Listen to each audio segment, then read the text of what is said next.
Hello, everybody. This is Scott from Planet X News. I am here with our physicist live on the Planet X News YouTube channel. And we have some breaking news and a breaking discovery on some images that I was able to capture on one of the NASA cameras out there in outer space. It's actually called the SREM, S-R-E-M imaging.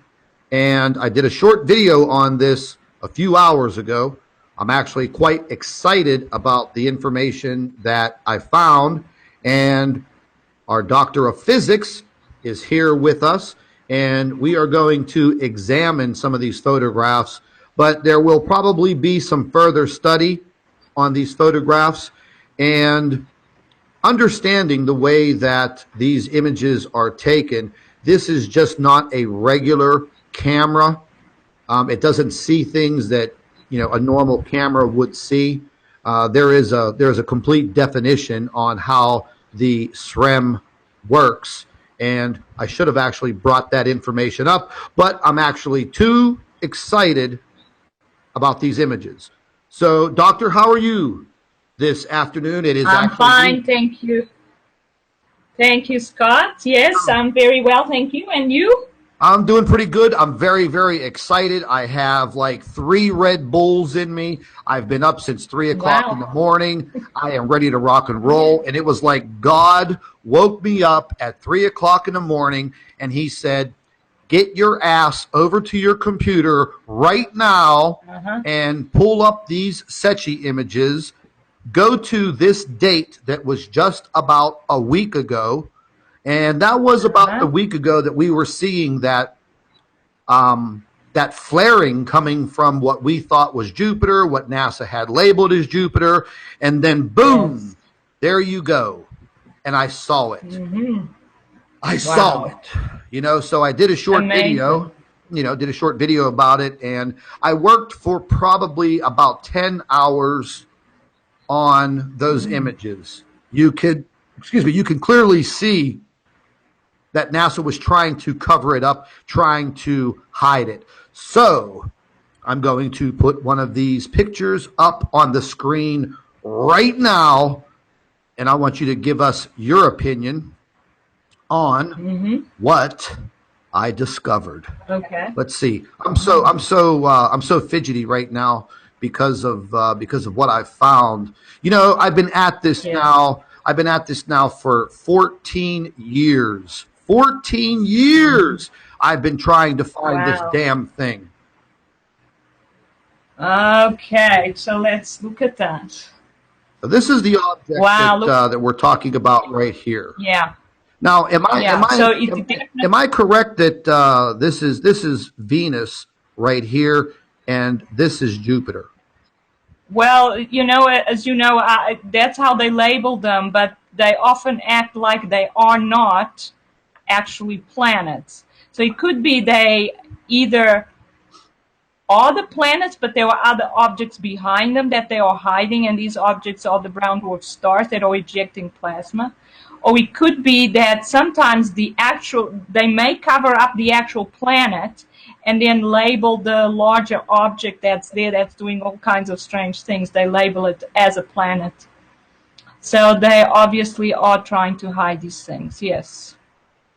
I was so excited. Okay. I was so excited whenever I caught a glimpse of this out of the corner of my eye, because I noticed that the light gray background that they usually have, and it's kind of ripply, kind of distorted because of the imaging, and out of the corner of my eye, when I was running the video and the dates, I saw it.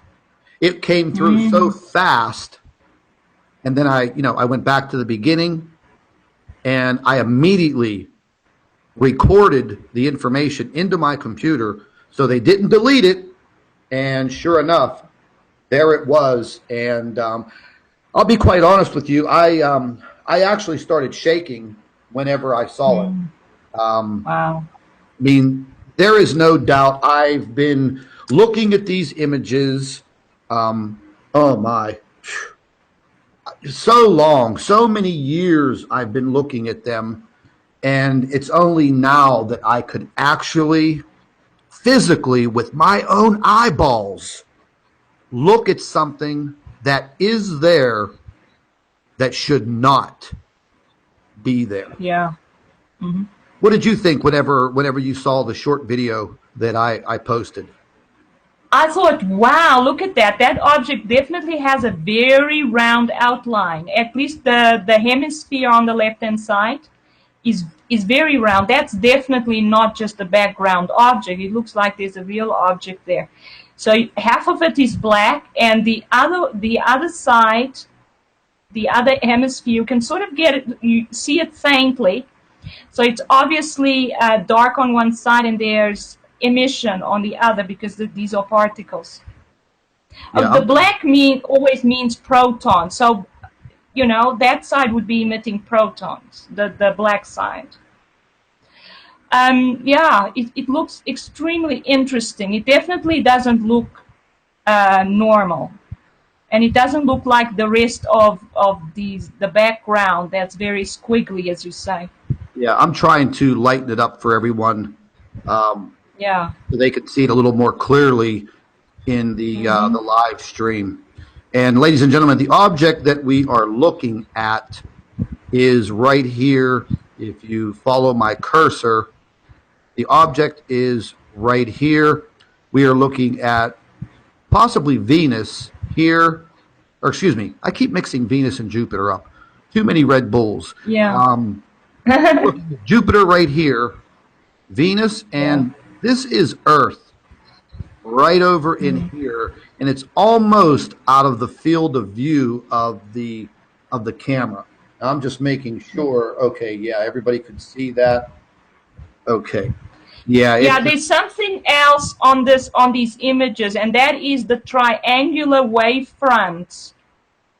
yeah, I If noticed you that look at the also. back, these triangular wavefronts are emissions from one of these objects, and it must be quite large. I've seen these before, and now that you lighten the image, they're very obvious.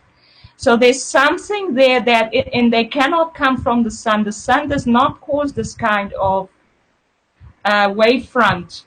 So this is an object that's pulsing, okay, and sending out these wavefronts of energy. And I've seen it before, so there's obviously an object there. I don't think it's that little one because these pulses look huge, so it must be something larger.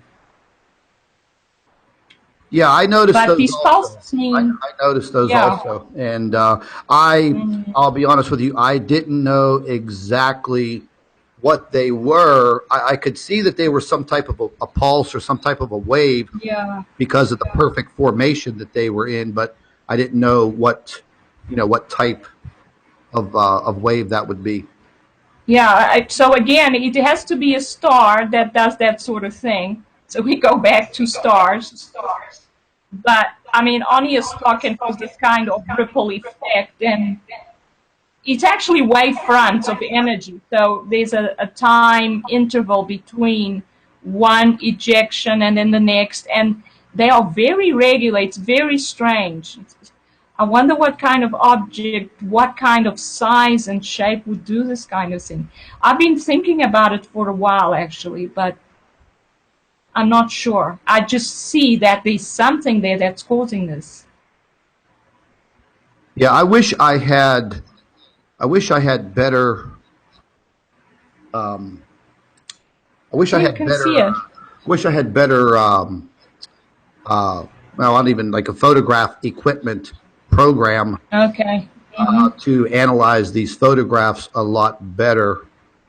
Yeah. Yeah, I'm just sitting here playing around with Hmm. trying to tune it in a little bit better Yeah. while we have the I live think it stream. looks better when you lighten it. You definitely see it a bit better. Yeah, you know what? I'm Um, going to go to the original image.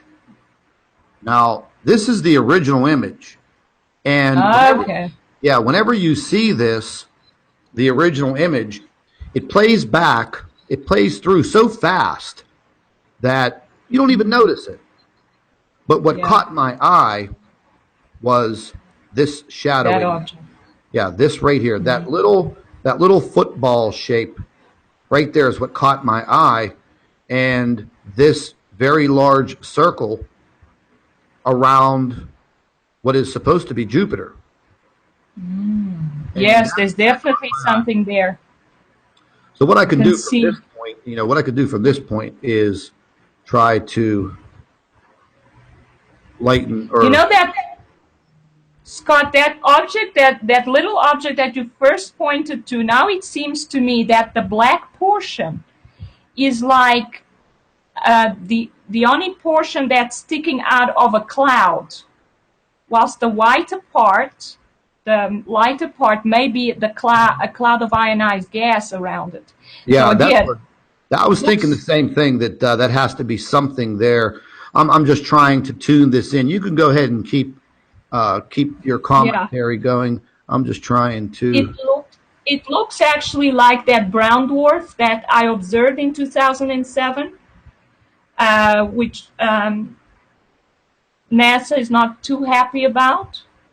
But that's what I saw, and this object looks, in a way, looks similar. It definitely looks like there's a ring of cloud around it, and the object is black. And when they first come into the solar system, I think they blacked because they don't emit a lot of radiation. The cloud is what emits. That's why the cloud is usually emits light, although these are particles, so it's a Schramm image. So it means something different that it's dark.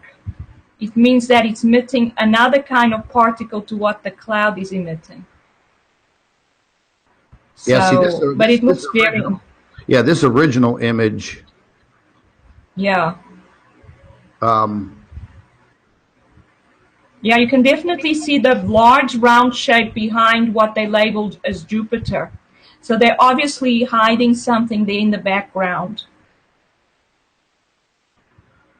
yeah, because So there's my video making software is a lot more sophisticated than the the regular program that I have in to view pictures. okay. Yeah, I was just absolutely amazed. Yeah, see, I can hardly even adjust it because I had I had taken these photos and screenshotted them, and I used my video program to Mm-hmm. actually set these up. Yeah. Yeah, I can see. Yeah, well, what I pick up immediately is the rectangular wavefronts. I see those. Look at that. Yeah, I mean, there has to be an object there on the left edge of the image that's producing those. So, yeah, the the the article we were talking about yesterday, it showed there were three different objects that were ejecting plasma. So that to me told me there were three brown dwarf stars. my goodness. Now this one that ejects this kind of regular pulse thing, that's another one. That's a different one. So we now have four. So basically we now have four brown dwarf stars, evidence for four brown dwarf stars close to the sun. Oh my. So, yeah. Because if you have one image where, or a series of images where plasma ejections come from different positions, now that's evidence for three, and that's what I could see in those images. There was what they labeled Venus that was ejecting plasma, what they labeled Jupiter was ejecting plasma, and there was one other object that never actually showed up in the image, but was on just off the image on the right, and there was a plasma ejection from it. So that would have been three. And now we have four, plus we have this other little one that may be another one. So if this one turns out to be one as well, then we have five brown dwarf stars around the sun. And that That is is amazing. absolutely incredible. What was I Yeah. going to say? My mind's going 1,000 miles an hour right now. Um, Okay. whenever you're looking at this, it's so hard to figure out the. I'll just use the word the depth perception or the distance, Mm-hmm.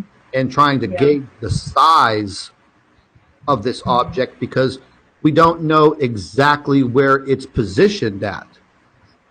That's right. We don't know. I mean, it looks like it is very close to Venus and the Earth, but if this object is massive, then Mm-hmm. its size in this photograph is deceptive. It could actually be, That's right. further away and very, very large, or it could be closer and smaller. Yeah. So that's the Yeah. problem with these cameras. Yeah. It does look like it's behind that planet that we see in the foreground, because a little bit of the white on that planet covers up the black of that object. Yeah, I'm going to zoom Seems to into be that a little behind it. further. So at least we know that it's further away than the planet, and if they label it as Venus, and it's actually a correct label this time, then it's further away than Venus.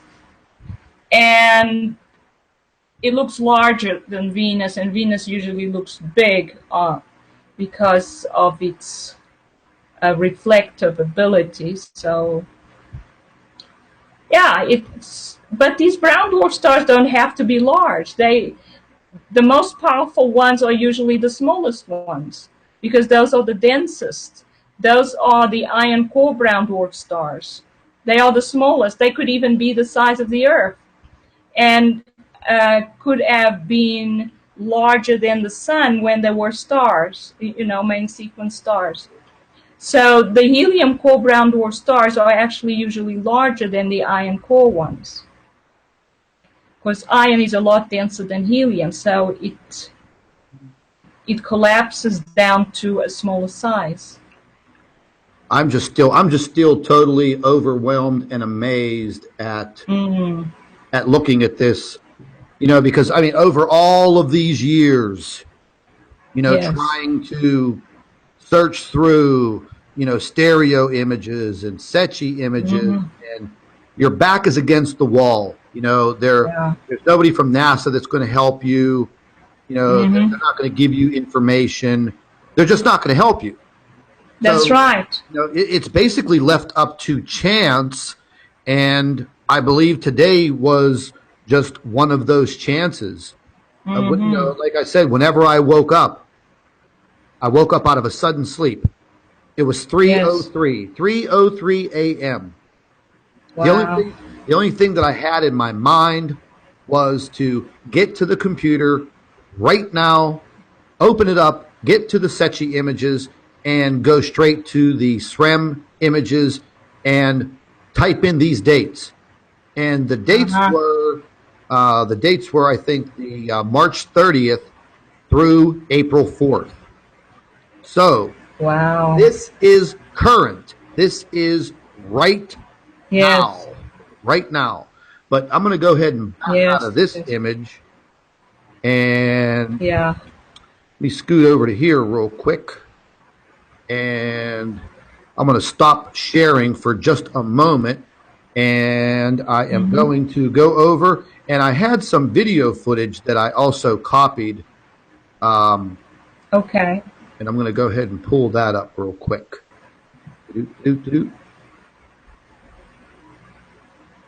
Oh, you know what? Before I do that, Hmm.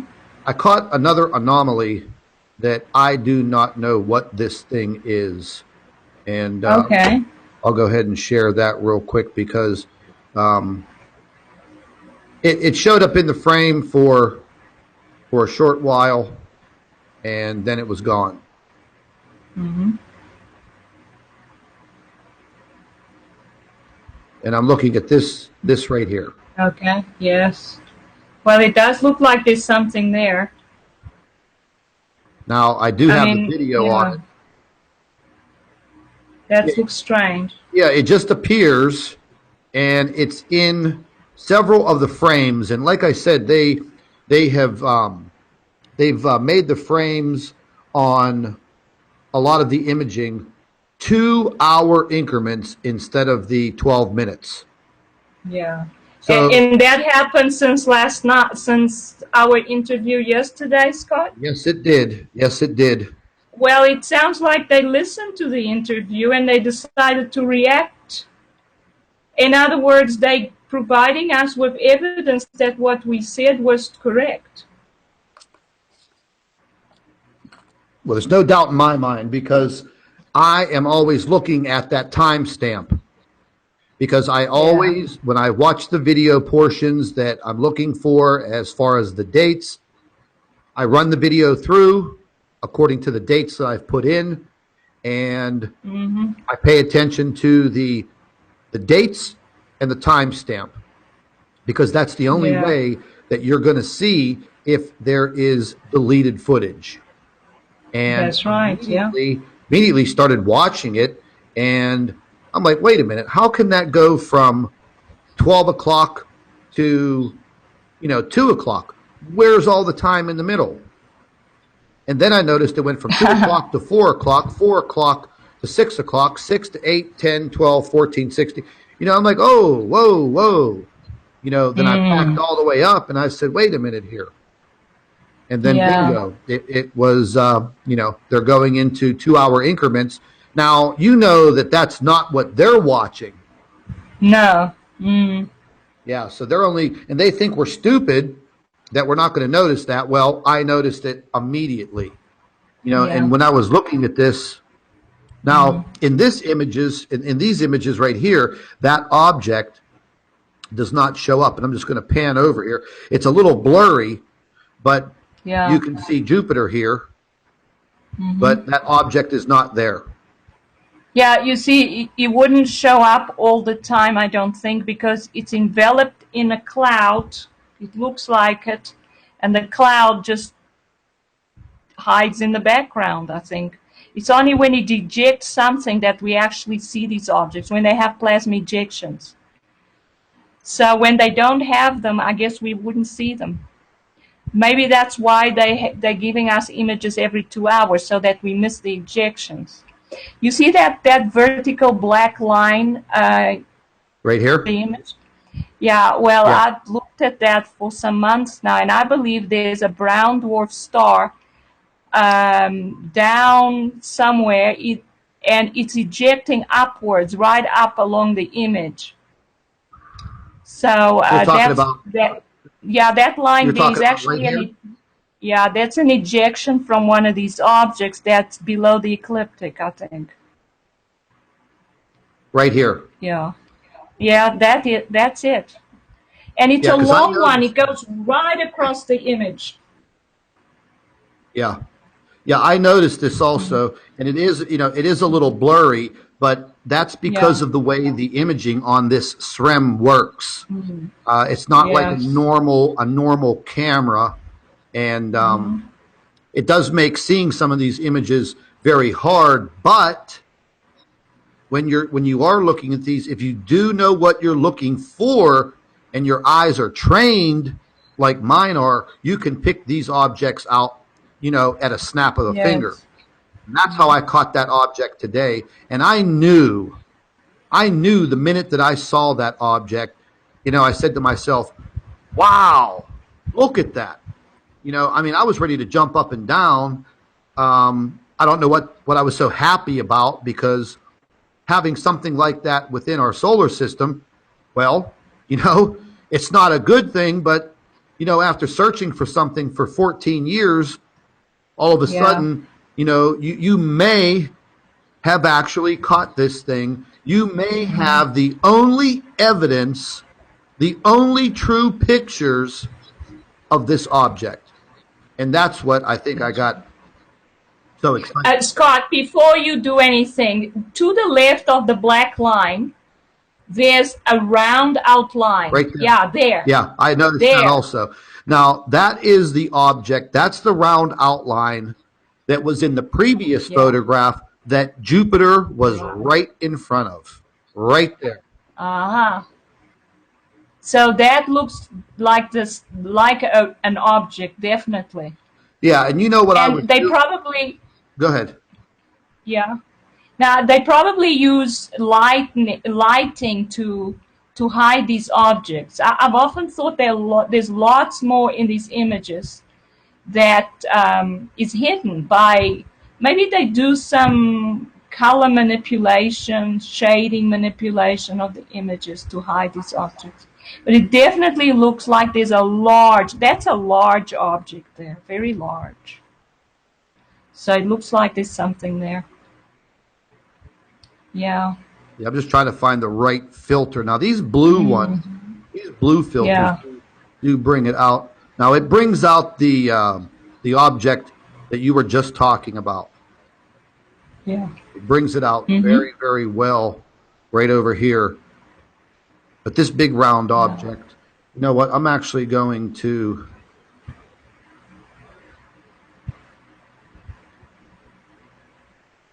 I'm actually going to save a copy of that. Okay.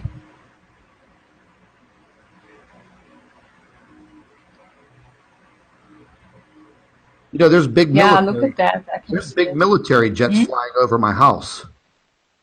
Oh my goodness. Yeah, and there's no military installation anywhere around here, and the nearest airport is 65 miles away.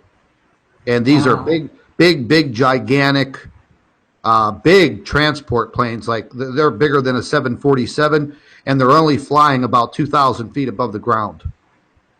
Oh my goodness. Yeah, yeah, they're probably trying to bomb me or something. I hope not. They're like Scott and the Doctor. They're on to us. They're on to us. Yeah. Bomb them. Yeah. Well, Yeah, I don't think they like what we have to say. I mean, if NASA reacted to what we said yesterday, now that's interesting.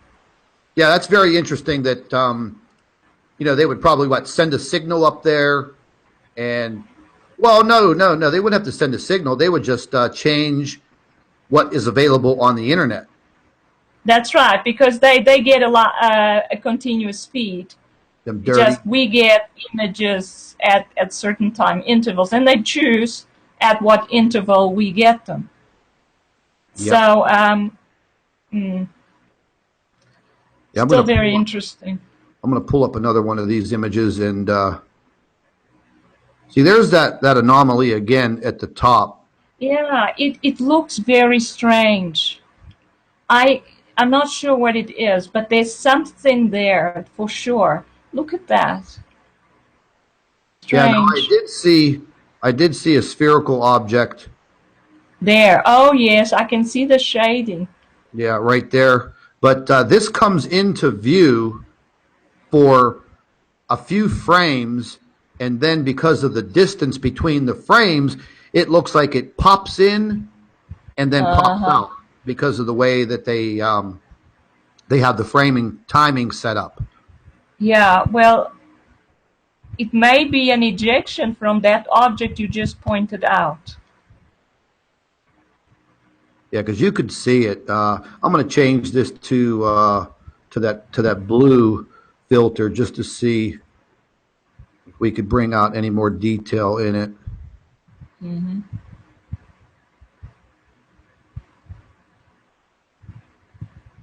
Yeah, they're good at covering that up. Oh Now, yes. see that object that we were looking at. It's not there in these early Yeah, it's frames. not there. You're right. Just There is something round there. stupid. Yeah, right there. Now it's possible. No, I meant up next to Venus. There is a lighter but round object there. Where my cursor is. No, below that, below that. No, it's light blue now, but it's right next to the bulge, Venus's bulge, white bulge, right next to it. Right here. Okay, there, that's it. It looks round. Oh It could my. be the same object. It's about the same size. Yeah, Ooh. it's just not emitting protons, which would give it the black shading. Oh yes, that looks good. You see, we can see it now. Yeah.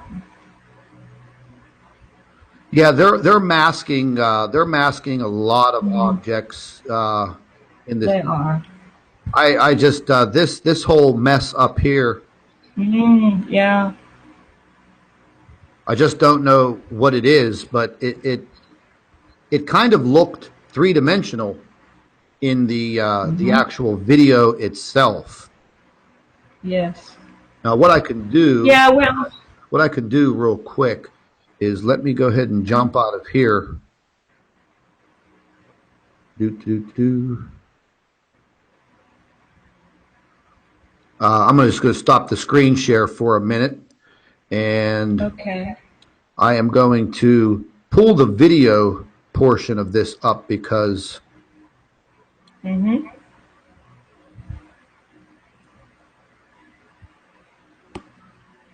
the video that I captured today was pretty intense. Okay.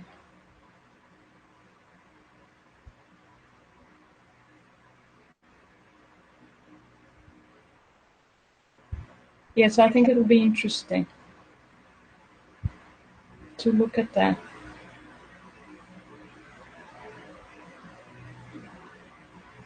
Now let's just get this over to here, here, and here.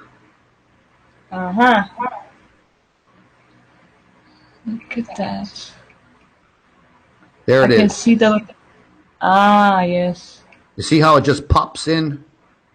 Yes. It's a pity they're only giving us 2 hours because we would need to look at that.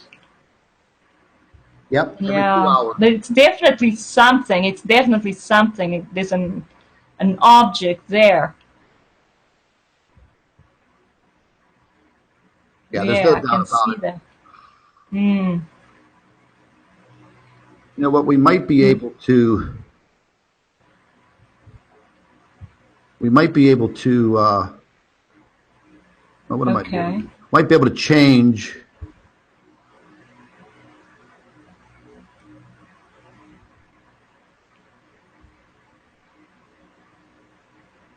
I think.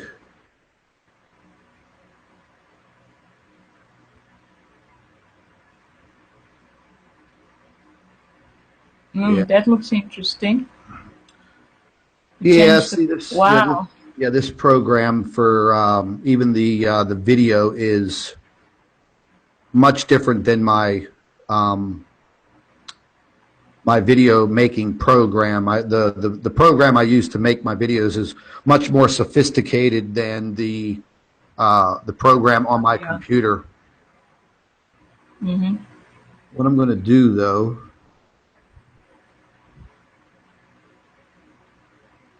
I'm just sharpening some of this to see if. Yes.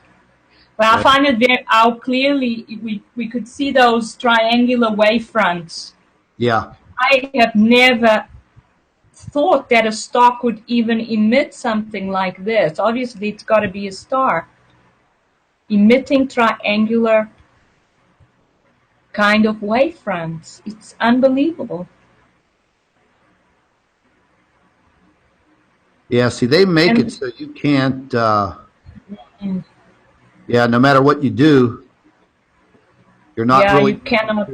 Yeah, you're really not able to manipulate this on a basic program like this, but I was able to.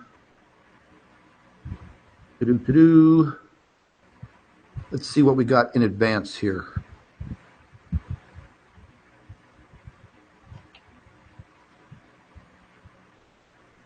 Well, that definitely doesn't help, does it? But it looked pretty. Yeah. Yeah, there's not much I could do. There's not much I could do on this live stream like this with these objects. But it just goes to show that they are definitely trying to hide things from us, Scott. And that's what they're all about. They want to give us just a little bit of information because they have to, but yet hide the truth from us. Because the truth is amazing. It's unbelievable that these objects are close to the sun. And it's like a huge conspiracy that no one will believe because it's just so wild. But yet we have evidence that these objects are there. Yep, there's no doubt about that. Now I'm going to put another video, and this is the other side. This is not the SREM. Yeah, those are SREM. SREM. Look at that. Yeah, this is the H1. I'm sorry. We've just seen the 3 ejections. Venus is ejecting. Yeah, see there. Remember I was telling you earlier how I saw the other ejection on the bottom right over here? Yeah, there's an ejection there on the right edge. And well, that was Jupiter, I think, that went off. But before we see it, oh, there's another one there at the bottom. Is that the one you meant? Yes, that's the one I was talking about. Yeah, definitely. We see the big ejection from the sun, that big coronal mass ejection. It was just a flash. Oh, and I got something to show you. Oh, my. I think we may have evidence of the sun going dark. And this just happened. This just happened the other day, a few days ago. And the imaging goes so fast. And again, they backed everything off to 2-hour increments. But they didn't know that this guy behind this microphone was just a tad smarter than they are, and I caught it. So we're going to be looking at that imaging in a few minutes. Okay. But, yeah, you can see this massive ejection now. That is, matter of fact, I'm going to go ahead and I'm going to back that up just and look at the sun. It's obviously reacting to these objects. I'm just backing it up so we can take a good look.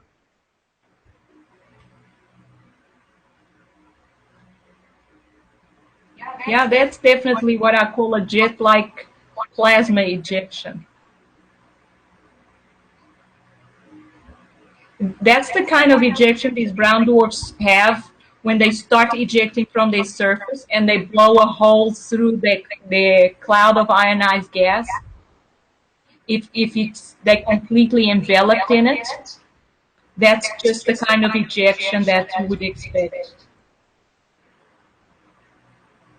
Yeah, that was a violent coronal mass ejection.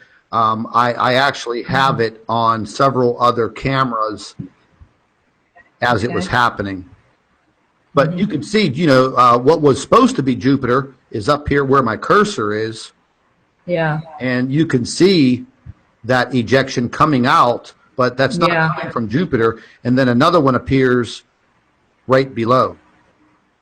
And that caught my eye immediately whenever I saw the ejection on the bottom right there. Yeah.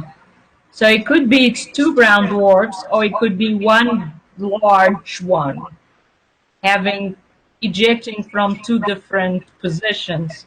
But the distances are quite large, so maybe it's actually 2.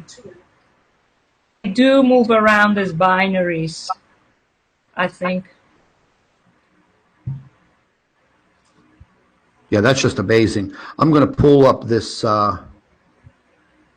this imaging here, and then I got some real good close-up video that I recorded of this event. Okay. It's running a little slow, so.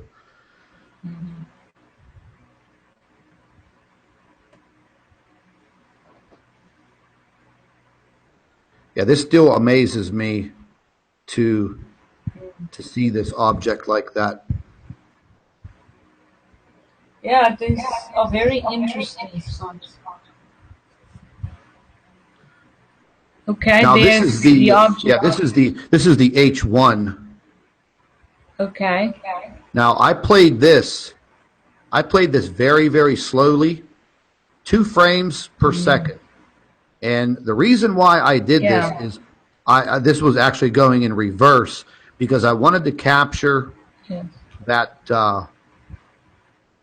coronal mass ejection from the sun. So I was Yes. actually going step by step, stepping the frames backwards because I wanted to capture it. And then I caught this flaring up here where we there it Yes, is. Did you see the definitely. sun go dark? Yeah, oh, yeah. Yeah. Well, wait till you see it on the. I got the video on that, but wait till you see it. Look at that. It goes Oh freaking my God. dark. Look at It that. does. Wow.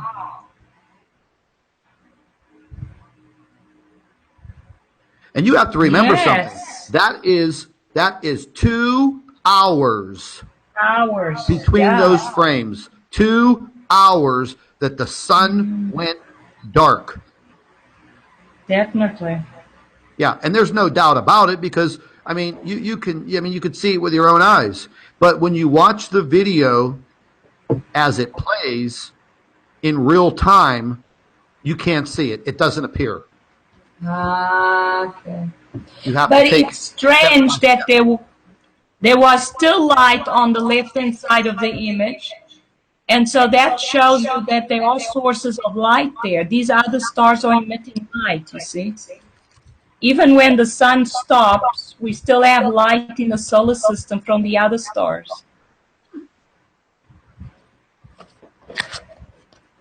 Yeah, that's just amazing. That It is is just. amazing. I'm going to try to stop that.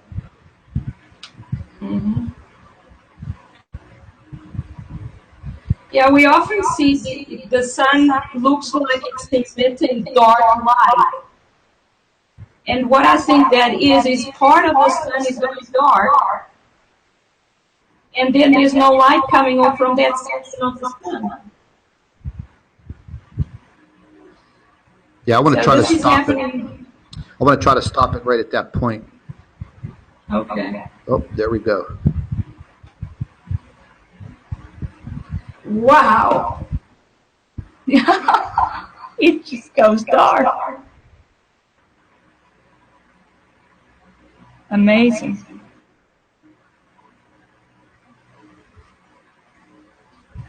Yeah, I'm trying to bring it to the point where. There's also a black cloud between Venus and Mercury. I mean, a darker cloud. It moves from to the right of Mercury to between Venus and Mercury. And there might be something there as well. I can't seem to capture that right where I want it. Okay. There it goes. Well, There we go. oh, yes. Look at that. Amazing. Now, I don't, this kind of captured me by surprise also because, It looks like the sun is gone. yeah, And yet the planets are still reflecting light, it seems. So where do they get their light from?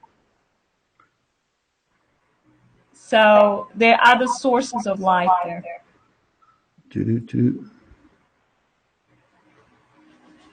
Yeah, that was just absolutely. Whenever I saw this, and I didn't see this as I was playing the video, and you Yes. could also see right up here between where we thought the ejection was coming from, what was supposed to be Jupiter. You can see in this frame this plasma ejection coming from whatever is there, but the whole entire space goes dark. Yeah, it does. And this was, I believe this was right after that massive coronal mass ejection. Because I have video of that I recorded early this morning, and that was a huge, violent CME. Yeah, when the sun does that, it's because there's an object in its proximity to the sun that's irritating it, making it go a bit unstable, and then it explodes with these massive explosions. Yeah, I'm going to go ahead and I'm going to pull that up also. Mm. We just bump back I in first here. saw it in 2007 that it was doing that already. When the brown dwarf went by it, yeah, I think Chris has just read a paper I wrote on that. I'm just looking So at. what it was doing then is still doing now. Yeah, I'm going to pull the video up that I have of the coronal mass ejection, and boy, Okay. this was violent. This was a massive, massive ejection. Yes. I'm going to go ahead and pull this up, and here it goes. Uh-huh. Oh, wow. That's amazing. That was huge. Yeah, this is in full speed. This is the regular speed that it goes. Wow. Yeah. Yeah, that was on April 2nd. That massive ejection. It seemed that when the sun went dark like that, it was on the 31st. Okay. Yeah, I will look at those images myself. Yeah, I would go back to the 28th of March through the present day, as far as you can get into the present. But this was just absolutely massive. This coronal mass ejection. I also caught it on the LASCO also. I think this is yeah.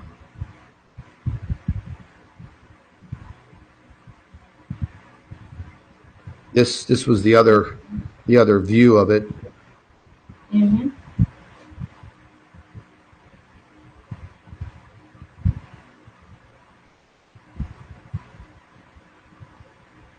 Wow, look at that. And it just keeps on spewing. Yes. And you see how small the sun is compared with that. Oh, yes. That little white circle is the sun. Yes. It's tiny compared with that huge ejection.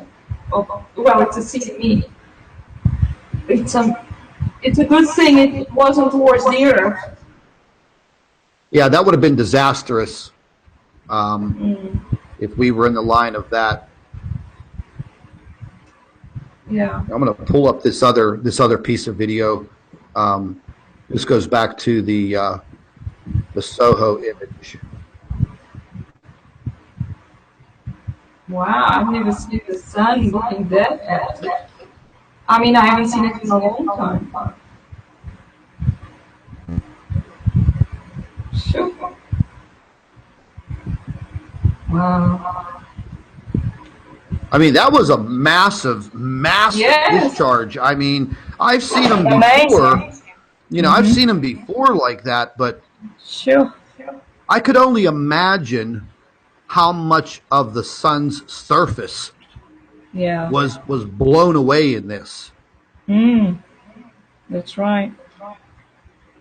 And then you could see all of this flaring to the left, how it just expands, and now it's just flowing. And ladies and gentlemen, this is a good example of how these solar winds are ejected. Did you see that, Scott? What was it? The whole of the southern part of the sun started glowing outside of the occulter. To the lower right? Yeah, to the lower left. Lower left and left. It just one of the frames showed that.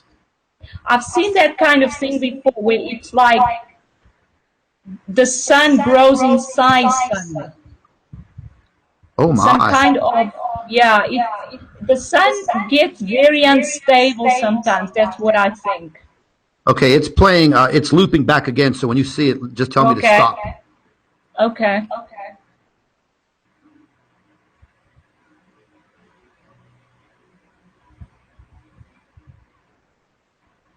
Those are very bright. Quite intense.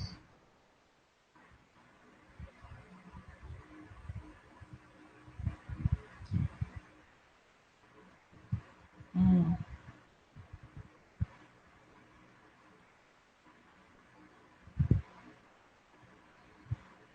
Did we miss it? Okay. No, I don't think so. Okay, it's looping I back. don't know. I didn't see it this time. Yeah, that's weird because it's looping back again. Yeah. It only Replay. showed up that one time.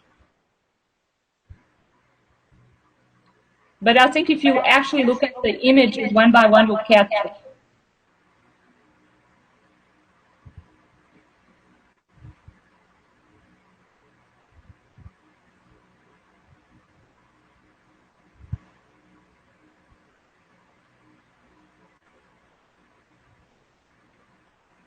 Hmm. Yeah, the sun definitely looks more active than usual. Well, that's weird because this is the same looping video. Yeah, show all the images. The footage skips some frames, I think, and some frames only appear now and then. What was that? There was like a flash. I'm right there. Yeah, a huge flash, but it wasn't from the sun.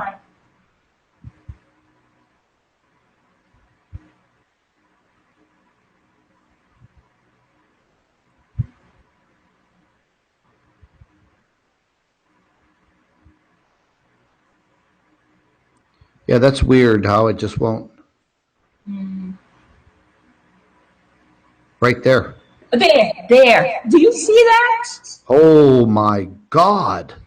Do you see this? Wow, I was lucky This to is- capture that. Wow. That is not normal. The sun just increased to 3 times its size suddenly. Another star behind it. Or in front of it. Oh my goodness, it could be a star in front of the sun. And it's huge. Well, it could be that it's closer to the camera than the sun. You see? Look at the pointy thing. Yeah, right here. We've seen objects like that look pointy like that. Yeah. Yeah, most definitely. I was very lucky to capture this frame right where we stopped.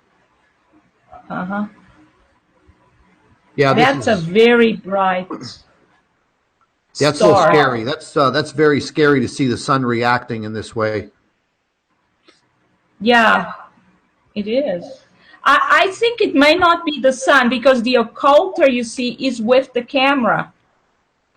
And if a bright star passes between the sun and the camera, that could be it. That could be that star passing between the sun and the camera. Now, do you think that might have been the possibility for the darkness that we saw on the It's possible. Sechi, almost like an eclipse? Yeah, in fact, what you see there is you see the very bright outline, and then you see the yellow around it, and then you see some red, which is all light possibly coming from this object, and then above that it's black. The only way that can be black is if the sun stopped emitting. Wow. No wonder they went to 2-hour increments on this. Yeah. It 'Cause could they be went there's to- something really big to hide. Yeah, they went to 2-hour increments on everything. And before it was 12 minutes. Every 12 minutes. Yeah. They're definitely trying to hide something very big here. And that looks extremely interesting. It looks like a star passing between the sun and the camera to me. I actually just took a screenshot of that because that's amazing. I don't even know. I mean, the possibilities of that being a camera anomaly, a malfunction, a glitch. I'm so sick of hearing the word glitch. You know, I mean, you got hundreds of millions of dollars in satellite equipment up there with sophisticated camera systems and technology, and that's the best that you could come up with. That's a glitch. Yeah, that's the excuse. Yeah, what the hell are we paying you for? Why are you using my tax dollars to put faulty equipment into space? That's right. I'm not buying it. I'm not buying it at all. But that's... No, that looks like a definite effect, a real effect, an object passing by. And that's maybe why the sun was going so crazy, was reacting to this object. Yeah. Yeah, most definitely. We're going to take a look at...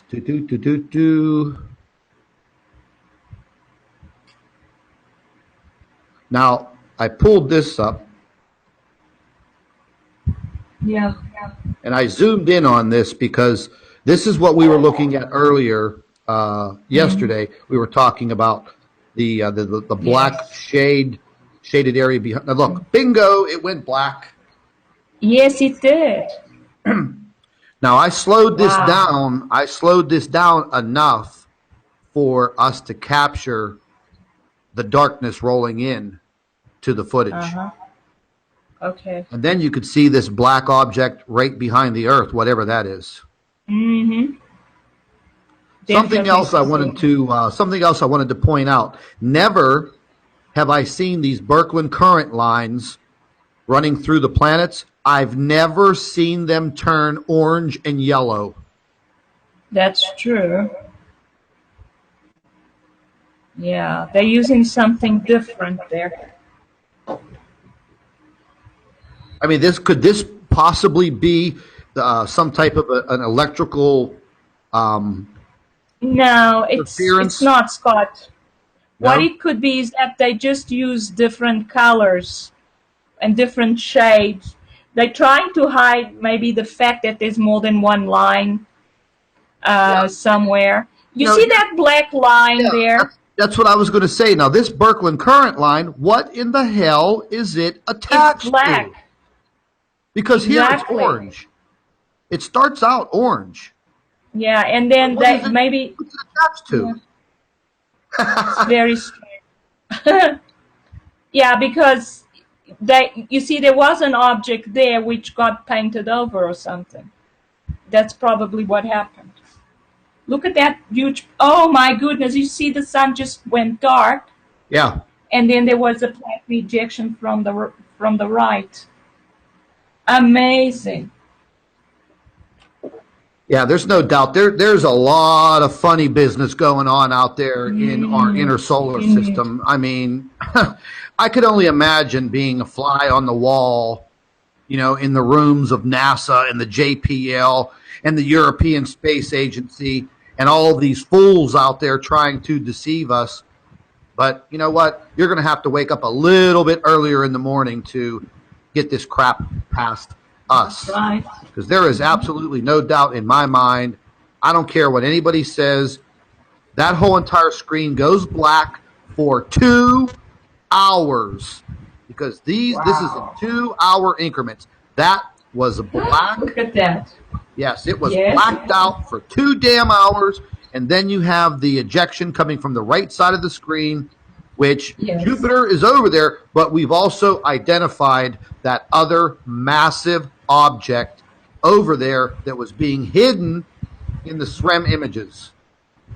Yes. And I'll bet you 10 to 1 that damn ejection came from that object. Yes. Yeah, I agree. Yeah, this there is has to be an object there. Yeah, I'm starting to get real fired up there, Doc. This is getting wow, look at that. Yeah, it's amazing to see it going black. Yeah, we're going to pull this one up. Now, I zoomed out on this because I wanted to show the sun Wow. off to the left. Yes. And as this plays Wow. through slowly, once again, you'll see it go dark. Yeah, I already saw it twice. Now, this is during the right after the coronal mass ejection. Right after the CME goes off, this is when it goes dark. Okay. So it's almost like somebody blew the sun's light out. Yeah, well, it first reacted in one way and then it reacted in the opposite way. That shows it's unstable because of these objects. Wow, look at that. Now that is right after the CME burst, and then for 2 hours, it was dark. And yet there's light on the right side of the image, and for light to be there, okay, it's fainter than usual. There have to be stars there that are emitting light. You see that? Yep. Because if there were no stars, everything would be black. The planets wouldn't have any light to reflect either. Yeah, it would just, everything would go black. So everything would go black. Is there a possibility that maybe the camera or the sensors were overwhelmed by that, but for 2 hours? No, I don't think so, because we see background stars. So the camera is not overwhelmed. It's picking up the background stars. It's picking up light from the right-hand side of the image. It's still picking up that jet-like plasma ejection from the right. And it's still picking up light from the planets. All that's gone is the light emitted by the sun. That's gone. And the planets were not as bright when the sun was gone. Yeah. I don't know if you noticed, but they were not as bright. Yes. So, we're going to bring up this one here. And this is just a little closer. This is a little bit faster. I increased the speed just a little bit so you could see the flash, the 2 hours. And I want you to notice something over to the right-hand side where that plasma jet comes from. I'm going to try to stop it over there because I noticed something over there that it actually looks like the plasma jet coming out of there doesn't have anything attached to it. And I'm going to stop it right at the point.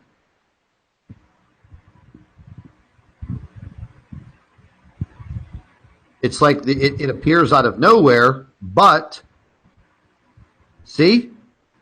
yes. There's nothing there. There's nothing there. There's nothing there. It could be that there is something there, but it's not emitting visible light.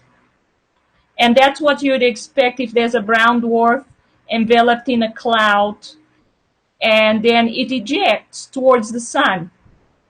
Now, also, from inside the cloud. Now, this imaging from this camera would definitely not pick that object up.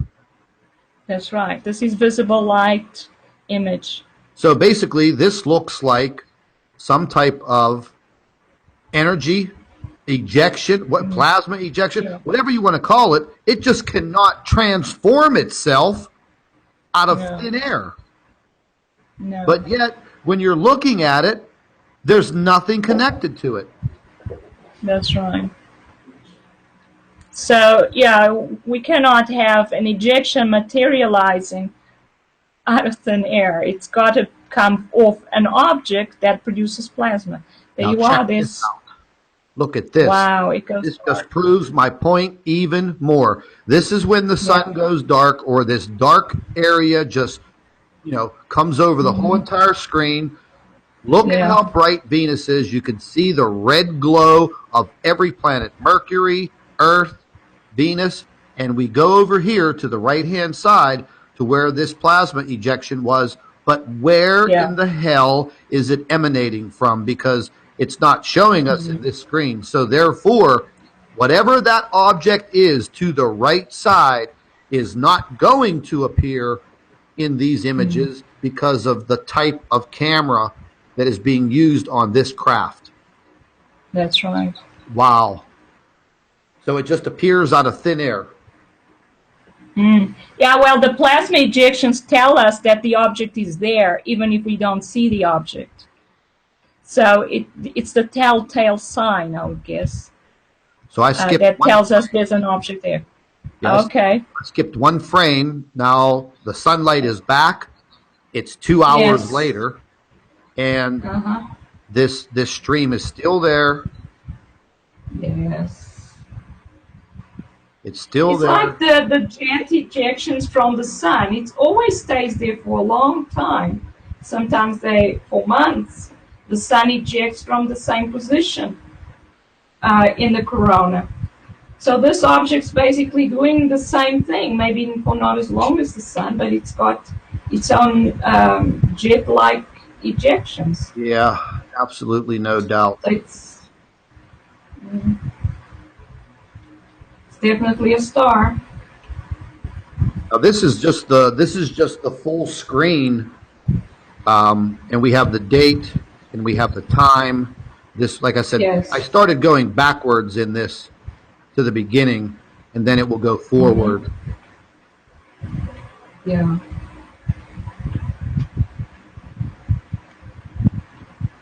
I just think today's discovery on what I found, it's still blowing me away that object in those SREM images. I'm probably going to dream about it all night. Yeah, probably. It's very, very interesting that you found that object. Yeah, It just goes to show, I mean, if we were examining these images very, very closely, we'd probably find a lot more. It seems that the inner solar system is full of strange objects. I find that cloud there between Venus and Mercury strange as well. I mean, the dark, yeah.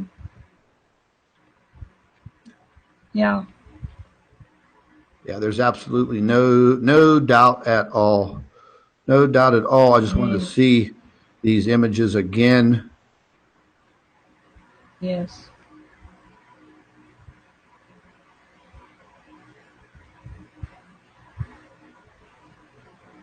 And there she is. Uh-huh. Wow. You know, I mean, Yes. it's in the position. It is Mhm. exactly in the position where those plasma ejections are coming from. Uh-huh. And then this big object, this just amazes me. Whatever the hell this is. Yes. Well, it's huge, and it's obviously behind Jupiter. That's what it looks like. I mean, I'm not sure that's even Jupiter, but it could be something else. It could be a planet that belongs to that particular star. And so that's why it appears in front of it like that. Yeah, I mean, But it has to be. I did think that the possibilities of this being a planet, not a star, Uh-huh. or the brown dwarf. Yeah. But then I started thinking, okay, well, if this was a planet, then there would be a Birkeland current line going through it. It would be illuminated like the other planets in the photograph, and Yes. it's like it's hidden in the shadows, so you really can't see it. It's not emitting or reflecting any light, so I automatically thought, okay, damn, that has got to be the brown dwarf, or at least one of them, because Uh-huh. in the close proximity to Earth, Venus, and what we think is Jupiter, that object, if it was a planet, would have to be, showing some type of light emission, something other than being this dark mass just sitting there. Yes. I better stop drinking these Red Bulls. Yeah, I mean, if it's behind Jupiter and it's at least 5 times larger than Jupiter, I mean, how would we have a planet that's 5 times larger than Jupiter? Don't forget that the sun is, of course, larger than Jupiter. This would mean, I think Jupiter is 1/10 the size of the sun. Yes, it's 1/10. So this object would be the size of the sun. So it definitely has to be a star. Yeah, it's pretty massive. Yeah. I'm going to go ahead and move over here real quick, and I am going to do something real quick. It just amazes me. I'm going to jump over and I'm going to pull up the one site that I do use for changing the exposure of some of these objects. And it allows me to it allows me to invert it and then also to adjust the gamma. I wish that I could do it with video, but the site doesn't accept video to do these adjustments, only photographs, but it works very, very well. So I'm actually going to take a look, and I'm going to adjust this gamma just a little bit on another photograph.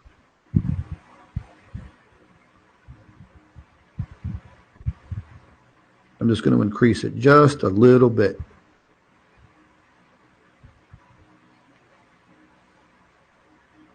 Because it seems like it's just a little too dark for the video. Yes. And then it allows me to zoom in and pan around.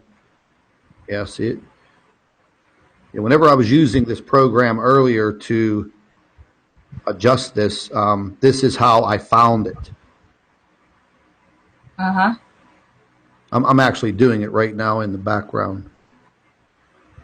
Okay. Yeah, see, the darker you make it, the more detail that actually comes out.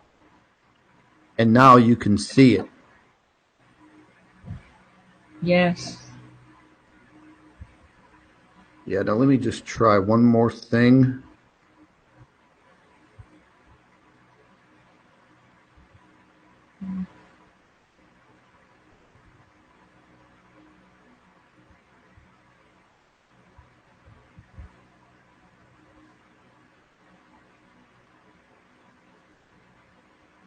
I just had to save that one. And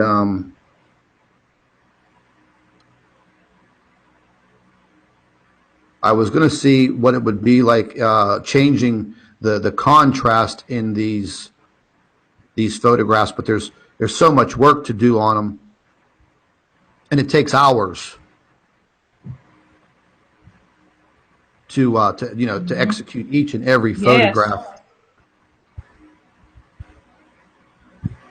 Yeah. Let me see something here. Yes. Yeah, it's a pretty good website that I found to do all of this. It has a lot of options. Yeah, it's going to take me hours and hours to go through all of this. But yeah, I was just absolutely amazed. I was very, very excited to get these photographs, in your hands and get your observations on these.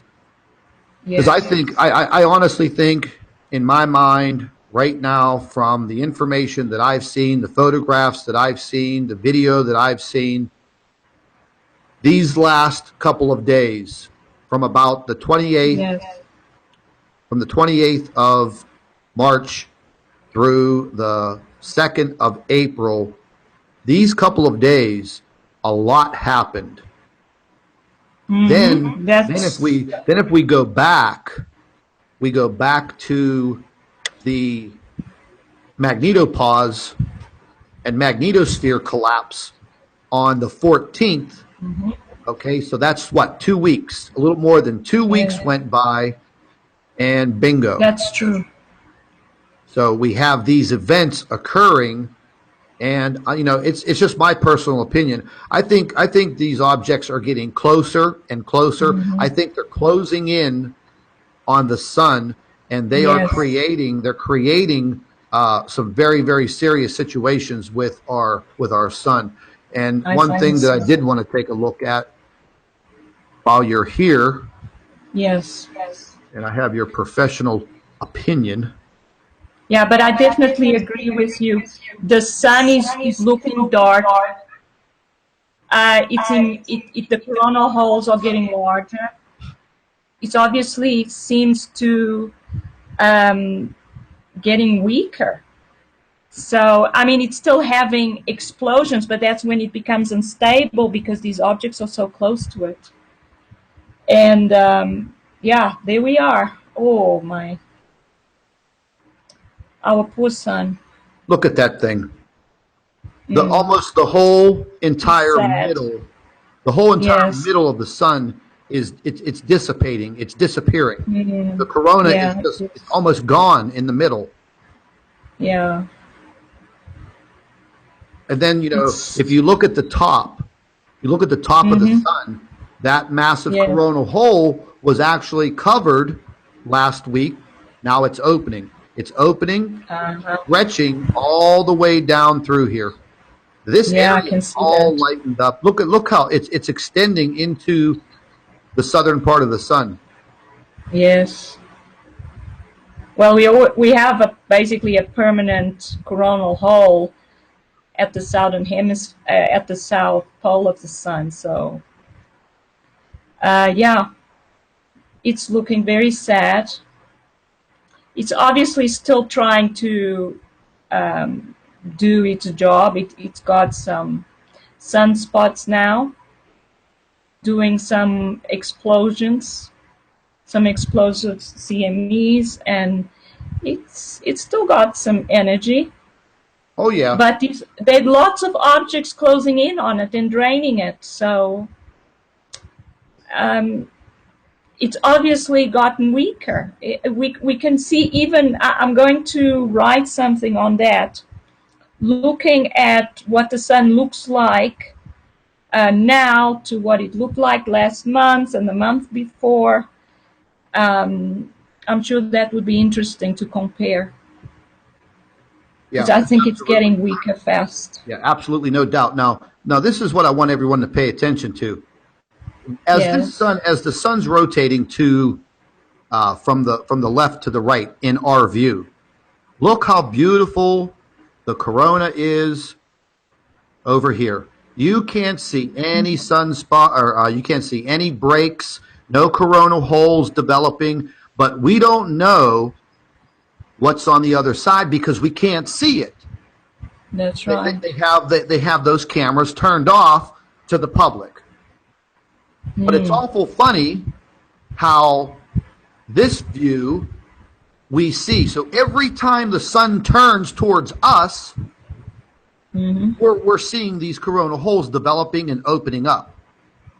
Yeah.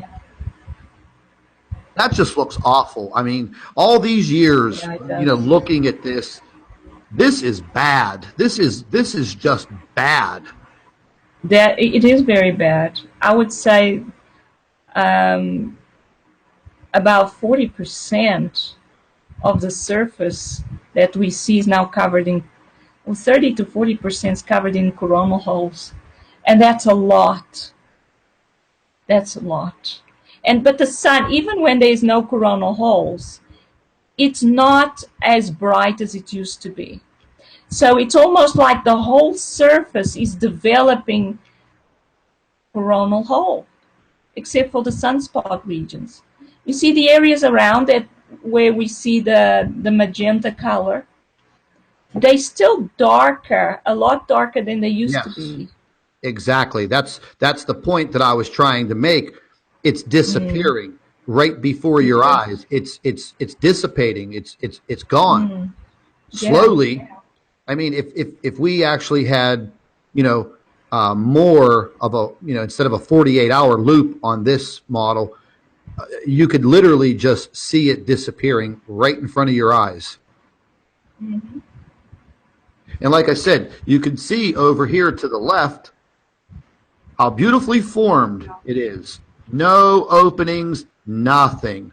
Yes. It's crisp, it's clean, and as soon as it moves into our view, this is what we're looking at. Garbage. It's destroying the sun. I mean, this bottom region, oh my God. Yeah. It is. And it just looks like plastic bubbling and burning and melting, and it's just melting away, disappearing. Yeah. So it's going to be, you know, interesting to watch over the next 5 days what is going to Yes. occur. Because with all of these openings now, and this whole massive region facing us, Yes. God only knows what's actually going to happen as far as solar winds. You know, what's going to happen with the magnetosphere? Are we going to see another collapse? There are earthquakes right now popping all over the world, and the earthquakes are actually And getting worse. they are. And there was that earthquake in Botswana. Yes. Now, Africa hardly ever gets earthquakes, Scott. And I've thought about this for a few years now, been thinking about these earthquakes that have been increasing. I've known about that.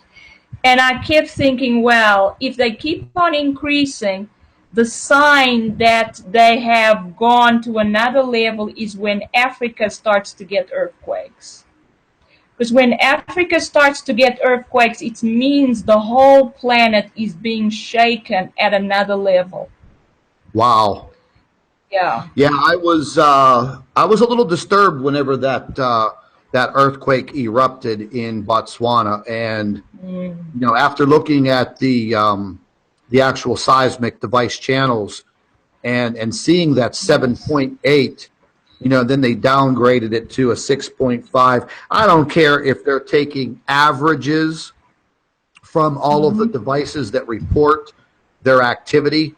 The bottom line is that's 7.8. Listen, I got emails. I got emails from subscribers that live in Johannesburg and that actually lived a little bit closer to Botswana. And Yes. they actually panicked because they felt it. And it was very, very startling for them because, you know, if you're not used to feeling earthquakes and then all of a sudden you have an earthquake at a Yeah. 6.5 or a 7.5 ringing through your homeland, you're wondering what the hell is going on. That's right. And if you're not paying attention to any of this information that we're trying to get out there, you're wondering, oh my God, what is happening? Yeah. So there's been a couple of It's bigger just, earthquakes. There's been a couple of big earthquakes over the last 24 hours, and I'm going to have to go back into all of the earthquake activity around the globe within the next few hours and check things out. But yes. yeah, ladies and gentlemen, I mean, as you can see, you know, me and the doctor, we're analyzing what we're seeing. And what you're seeing here is you're seeing your son go to sleep and come to life, go to sleep and come to life, and you're seeing damage to the sun. You know, I don't think this is permanent damage, but I mean, that's the word that I'm going to use, because when these corona holes open up, it's just like you falling down, scraping your elbow, and opening up a wound. And what flows? Blood. Well, whenever the sun gets scraped and opens up, what flows is the solar wind and all of those charged particles heading through space and impacting our planet. And this has been something that has been occurring nonstop. It is time to wake up and realize that, yes, we are in jeopardy. We are in danger. I feel that we are in danger because at any given time, any given time, any of these sunspots that we see now. We hardly saw any sunspots. Now all of a sudden we had a sunspot open up and it's 120,000 kilometers long, and boom, we have this massive coronal ejection, and thank God, only by the grace of God, that it wasn't pointed directly to the Earth. And then, you know, I wanted to mention to you, Doctor, I had one of these trolls say to me that the only reason why we had this collapse in the magnetosphere was because we had a G5 solar flare. Now, I mean, do you know enough about that? Would a G5, would a solar flare collapse the magnetosphere? Only if the magnetosphere is being affected by something else. A G5, it's not that strong. Yeah, maybe he made a mistake in his G rating, but you know, I've never heard of that before. No. Because if all the solar flares throughout a long period of time in humanity, if you know every solar flare that erupted and came from the sun, well, the magnetosphere would be collapsing all the time. Yeah, that's right. I don't think it should be collapsed. I think that the magnetosphere, as we talked about last time, is under threat from other objects that are coming close to the Earth. Yep, that's and are getting in behind the Earth, perhaps, and they are affecting it. I think that's what's going on, Scott. It's not just the sun. It's not the sun. It's not just the sun.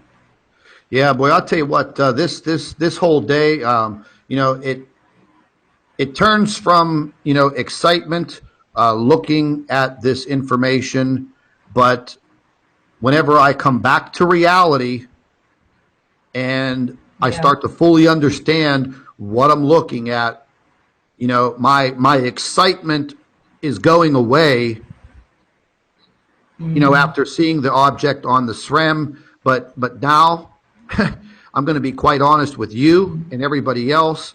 You know, I don't know, the fear is setting in with me a little bit because I know exactly what's happening. You know, and it makes me wonder, you know, what can we do? Well, we can't do anything.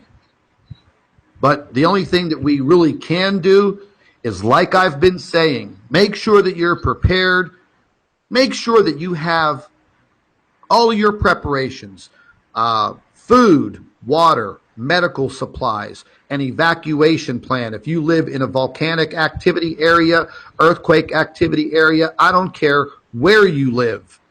With the situations that are occurring around the globe right now, if you don't have yourself some type of preparedness plan, then, ladies and gentlemen, you better snap to it and get it done. Go to the store, pick yourself up one of those big, gigantic plastic bins. Make sure it's something you can fit in your trunk. Food, water, medical supplies, change of clothes, maybe a blanket, protection, whatever you feel you need to put in that bug out bin is what I like to call it. You don't want to be running around your house trying to find something with all kinds of, you know, craziness going on around you. We all saw what happened in Oroville when they tried to evacuate almost 200,000 people.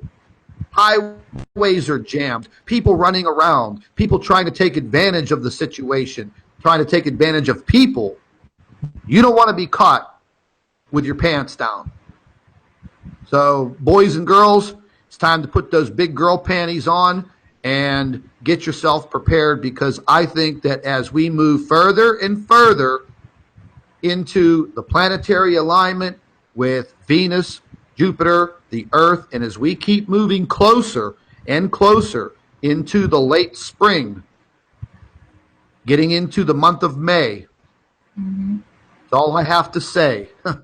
I think we're going to be in for some very, very serious Earth activity.